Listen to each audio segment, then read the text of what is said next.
Keep it simple and search chair. This one is missing all of its cushions and upholstery, so that could be a good one. I like the wood frame. I like these a lot, but they're not the cheapest. Ooh. So this is kind of like those last ones with the leather and the metal frame. And I've actually done 2 chairs similar to this before. And for 75 bucks for a pair, that's a great price. So I sent him an offer for 50 bucks, see if we can get an even better deal on the pair of chairs, and we'll wait to hear back. So talked back and forth with the seller, and we settled on 50 bucks for both chairs. So we're on the way to pick them up right now. Luckily, it's only about a 20-hour drive to Auburn, Alabama. Oh, Auburn, Indiana. A little bit better of a drive. 21 minutes. So I love a good deal, and I'm a huge user of the Facebook Marketplace. So this is something I do on a pretty regular basis. Just find things that are a good deal or things that have potential and make them my own, I guess. Hopefully it's something that you guys enjoy, and it's something that we've been wanting to do on the channel for a long time. So hope you enjoy the ride. I think it's going to turn out good.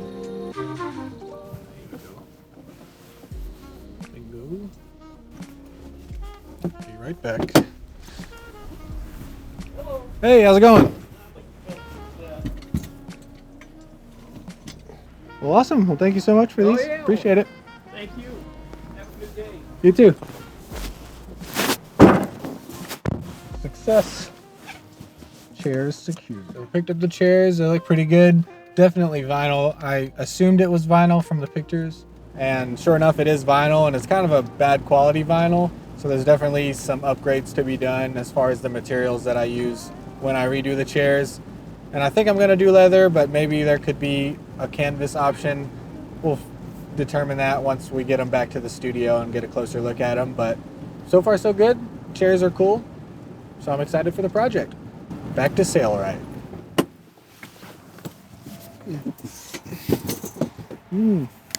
Free stains. Lovely.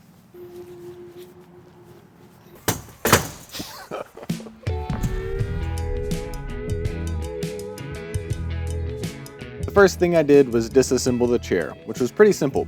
Just 4 screws to remove the back and 2 spring-loaded bars to remove the seat. I ripped the seams of the old vinyl so I could lay it flat and use it as a reference for my pattern. And I always recommend doing that even if you plan on changing the design, because it really helps to have a starting point. With the chair disassembled, I cleaned the metal with acetone. And I didn't go overboard or use any abrasives because I actually like some of the tarnishing on this chair.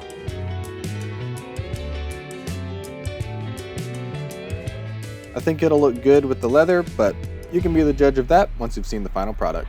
I took measurements from the old vinyl and added an inch of length to each piece. This is to give myself a little extra material to wrap around the metal, since the leather I'm using is way less stretchy and flexible than the vinyl. Speaking of that leather, this is a 4 to 5 ounce veg tan in our brown color. It has a full aniline finish, which means you can see all the natural characteristics of the leather. And I'm flipping these chairs for my own house, so I wanted to use premium materials that should last a lifetime. The side I got is 26 square feet, so I should have plenty for both chairs, with some left over for other projects. I also cut some reinforcement material about a 1/4 inch smaller than each leather piece. This is adhesive-backed fabric that'll help prevent the leather from stretching too much over time. To attach it, I clipped it in place, peeled off a few inches of the backing, stuck that part down, then slowly removed the rest while pulling evenly in a straight line. I pressed out the air bubbles with my hand and the roller tool. I really tried to get it perfect, but since it'll be hidden, small wrinkles aren't a big deal. It was just a fun challenge to try to get it perfectly wrinkle-free. With everything reinforced, I glued the main panels to their backing panels, making sure they were centered. The backing panels are here for aesthetics, but also for durability. If these chairs stretch out too much, they don't just look worse, they start to get a bit uncomfortable. So I highly recommend using some kind of reinforcement like I'm doing, or you could use a really heavy leather like a 9 ounce, or you could even do both. The seat panel stays as is, just a big rectangle, but the backrest panel needed a bit more work.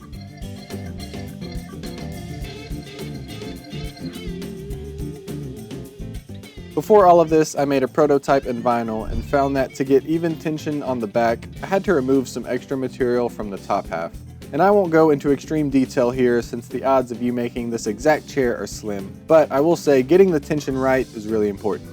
I've made 4 leather chairs with metal frames similar to this one, and the tension has always been the hardest thing to dial in. So I'm glad I did a prototype with a cheaper material so I can figure out all those small details that are easy to miss if you just wing it. Then it was time to head over to the sewing machine. I sewed the top and bottom sides of all the panels, then beveled and burnished those same edges for a nice finished look. Next, I folded the leather flaps to create tunnels for the frame to go through. By analyzing the old pattern and doing some test fitting, I found my fold 2 line needs to be 5 1/4 inches from the edge of the seat and 7 inches for the seat back. On the seat back piece, since the shorter top side has to stretch to that same straight line as the bottom, I cut a notch to help manipulate the leather a little bit more easily. These chairs originally had double seams, which I'm going to replicate, but I spaced mine further apart so that I could fit some reinforcement rivets between the 2 stitch lines. Most people assume that more stitches makes for a stronger seam, but with leather, it's actually kind of the opposite. I usually prefer shorter stitches with lighter weight thread, but I'm using 5mm stitch length here, which is really unusual for me.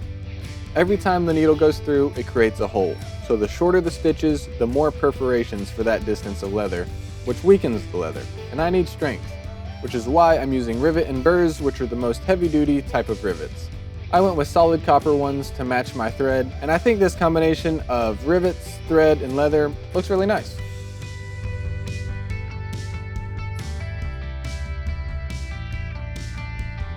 To put my own spin on these chairs, I added 2 things. First, I wrapped the arms in leather to make them more comfortable and less cold to the touch. Second, I needed to find an alternative for those ugly plugs that I destroyed earlier. Since I couldn't sew the armrest pieces on the machine, I used it as an opportunity to try a baseball stitch, which is one of those things for me that I've always wanted to try but haven't gotten around to yet. Before I sewed anything though, I found it helpful to wet the leather, form it around the frame, and then hold it in place with some ribbon while I sewed. Usually if I'm wrapping something in leather, I use a cross stitch, but it uses a lot of thread relative to the length of the seam. The baseball stitch uses less, just over 4 times the length of the seam in my case. And yeah, I'm a cheapskate, but I'm not trying to save thread just to pinch pennies. It just becomes a pain when your thread tails are longer than your wingspan. Before reassembling the chair, I still needed a solution for those ugly holes on the side. And not to pat myself on the back, but I think my solution for this might be my favorite part of the whole project. I used the handy press to punch some circles and riveted each one of those to a leather tab that holds it in place. It's a small detail, but it really makes these chairs feel custom. And it's fun knowing that there might not be any other hole plugs quite like this anywhere out there. And that's kind of cool to me. So here's the final result. I'm thrilled with how they turned out, and I can't wait to find the perfect spot for them in my new home. I hope you enjoyed following along with me as I transform these chairs, and maybe it gives you the confidence and inspiration to do something like this for yourself. I'm excited to find a good spot for these in my home.